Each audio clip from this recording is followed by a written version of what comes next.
मी काळमावाडी येथे दूधगंगा धरणाच्या पायथ्याला उभा आहे। तिथं समोर तुम्हाला या धरणाच्या गळतीतून हजारो लिटर पाणी वाहून जाताना दिसतंय। खरं तर आज जलसंपदा विभागाचं हे अपयश आहे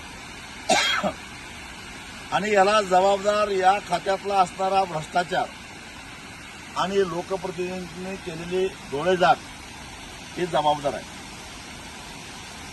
जलसंपदा विभाग सांगतं की सेकंदाला 277 लिटर पाणी वाहून जातोय, परंतु प्रत्यक्षामध्ये इथली परिस्थिती बघितली तर जवळपास 650 ते 700 लिटर पाणी एका सेकंदाला वाहून जाताना दिसतंय।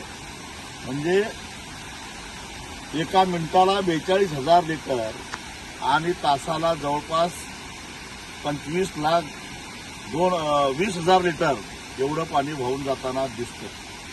या पाण्यातून वीज तयार करता आली असती। हे पाणी नदीतून वाहून जातंय, कर्नाटकला फुकट वाहून जातंय।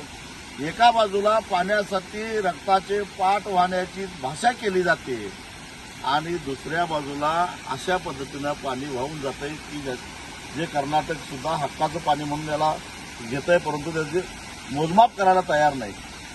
रक्ताचे पाट वाहतील अशी वल्गना करणारे त्या गळतीबद्दल मात्र मूग घेऊन गप्प बसलेले आहेत।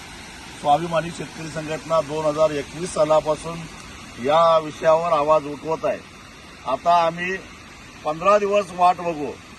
जर का ही गळती काढण्यासाठी जलसंपदा विभागानं कारवाई केली नाही तर आता गावागावातले लोकांच्याकडनं फडकी गोळा करून बोळामार आंदोलन या ठिकाणी करायला पुन्हा आम्ही आल्याशिवाय सोडणार नाही, हे जलसंपदा विभागानं लक्षात ठेवावं।